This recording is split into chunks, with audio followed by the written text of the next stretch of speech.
Barakatah Yahweh, Barakatah Yahweh Shah, Barakatah Yahweh, Barakatah Yahweh Shah. All praises to Yahweh, Ba'ashem Yahweh Shah, Ba'ashem Rekakadash. Now, looking at this David LYNN character and his assumptions of the scriptures, and a lot of other people's assumptions, when you look at Genesis 36 and it tells you about the lineage of Esau, verse 1 say, now these are the generations of Esau, who is Edom. Okay. Verse 2 it says, Esau took his wives of the daughter of Canaan, and it named some of the wives. Then in verse 3 it say, Ishmael's daughter, he took Ishmael's daughter, he took a daughter of the Hittite and a daughter of the Javite. And so when you see how they named these individuals from different nations that Esau took, now it's an assumption that these are dark-skinned people. That's a major assumption, because not only do the Hamites, that's known to be dark-skinned, have albino children with blonde hair, blue eyes, and no pigment in their skin, the other nations have them too. And so, for when Esau goes out, who knows if he got with one of the children that came out with leprosy? Who knows if he got with somebody that had that was a clean leper? Because he is a fornicator, and that wouldn't be nothing strange for him, to get with somebody who was similar to himself, who had some similarities to himself. Because when you go into nature, these albino animals, they get rejected. The female regular animals don't go up to the albino animals and deal with them. You see, so it's not natural for him to go get with some other nation that's not a albino, and it happens frequently in all nations. So he could have went out and got with women that was albinos. So that's not an argument to say, oh, he went and slept with these dark nations. They not always dark. These dark nations have albino. Shem's children had an albino, Esau, and they was dark. Hamites have albinos, they're dark. So you can't go off the premise of saying that just because he slept with other nations and they was known to be dark nations, then he his skin was gonna change or something, and the situation was gonna change. No, the situation didn't change. They still known as Edom, red, and it's an easy equation for them to be doing what they're doing. Same thing with today. That's why they don't like to have mixed races. They don't like to mix up the race, because they want to see their children looking like them. You bring a dark-skinned person home, the little white girl, they don't want that. They want to stay looking like themselves. They want children like themselves. And so that's why he would go get with somebody that's like him, an albino. Somebody with leprosy, clean leprosy. So David Lee is running his mouth. Then he want to talk about all these other so-called Gentiles, when that's a clear argument. That's not even a hard argument talking about these Gentiles in the book of Acts. Everybody in the book of Acts was an Israelite, because that's the fulfillment of the prophecy. The prophecy was for these other nations to go into captivity. That's why they would have to, in Isaiah the 2nd chapter, flow into the mountain of Zion. See, all nations would have to flow into. If it was the kingdom of all nations, why would they flow into the kingdom of Zion, into the mountain of the Lord? See, they wouldn't have to flow there, because they would already be there to get his laws and learn his ways.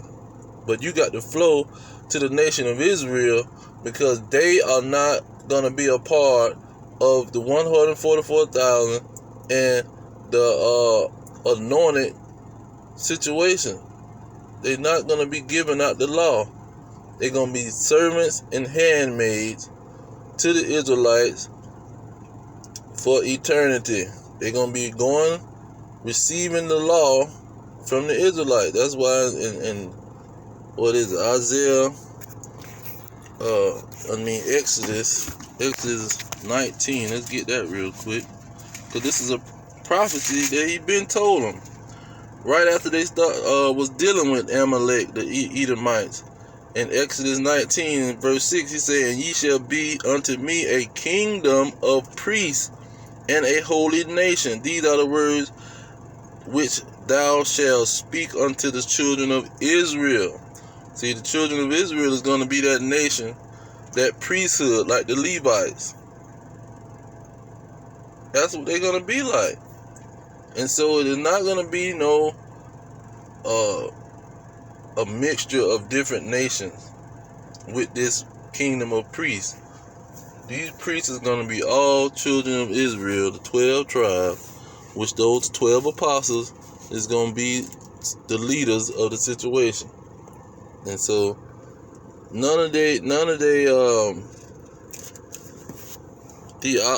theology is going against prophecy, saying that prophecy is wrong. That's what it's doing. It's going all the way against prophecy. So when you go to let's get another one. You go to Isaiah, and he's talking about he preaching the gospel. You're not preaching the good news. The good news is for the Israelites. The good news is for the Israelites. When you go to Isaiah 60 and 10, it say, "The sons of strangers shall build up thy walls, and their kings shall minister unto you." See, the kings of the Gentile is going to have to minister to the Israelites. In 61, that's where the good news is. He said, "Proclaim liberty, freedom to the captive, to the slaves." There's only one slave in the world. "And to the opening of the prison to them that are bound." The blacks and the Spanish is in the prison system more than any nation on earth. We 25% of the whole prison population right here in America, of the whole world. You see? So that's who he coming to proclaim the gospel to. And then in verse 5 in Isaiah 61, it says, "Strangers shall stand and feed your flocks, and the sons of alien shall be your plowman and your vineyard vine dressers." So that's is what's going to happen, man. And then in verse 6 he said, "Ye shall be named the priests of the Lord." See, only the nation of Israel is going to be the priests of the Lord. They got a kingdom of priests. And the strangers to them, the ones that's not the children of Israel, they're going to be building up our walls, feeding our flocks, and plowing our vines, planting our crops. That's the role of the Gentile. In verse 6 he said, "Ye shall eat the riches of the Gentile." Letting you know, this is not talking about everybody. The good news is that the Israelites is going to eat the riches of the Gentiles. That's the good news, man. And so David LYNN probably an agent, and he traveling all over the place, and he trying to kiss up to these Edomites so they can donate money to him and be on, and he trying to save the white man. That's what it's all about. And it's not gonna happen. So you going against prophecy, and you stepping on another man's foundation, drawing the police over there with all of this commotion. The neighbors throwing eggs at the man. You see, because he's on the wrong side. Then when he was praying at the end, he said he tried to pray, and the Lord made him say, "The Lord chastised who He loved." That egg, if the Lord threw an egg at you, that ain't even no chastisement. Going your behind the prison or jail, that's a chastisement. And He's showing you He chastising who He love. He don't love no Christianity pastor. Anything got to do with Christianity, God loves everybody. Everybody can be a spiritual Israelite. He don't deal with that. You get an egg. That's the closest chastisement you're gonna get. The period of a chicken. Because you scared. That's what we really telling you. And then the real prophets, the real people that's preaching the real gospel to the Israelites, that's who He gonna chastise. And they gonna be being persecuted for righteousness' sake. Even though He chastising them and correcting them, because they should have agreed with the adversary quickly. But even in the midst of all of that, He chastised them because He loved them. See, but I'm gonna leave it there. All praise to Yahweh, Hashem, Yahweh Shai, Hashem and Kakadash. Double honor to the elders pushing the truth. Peace to the elect worldwide. Our kingdom is at hand. Shalom.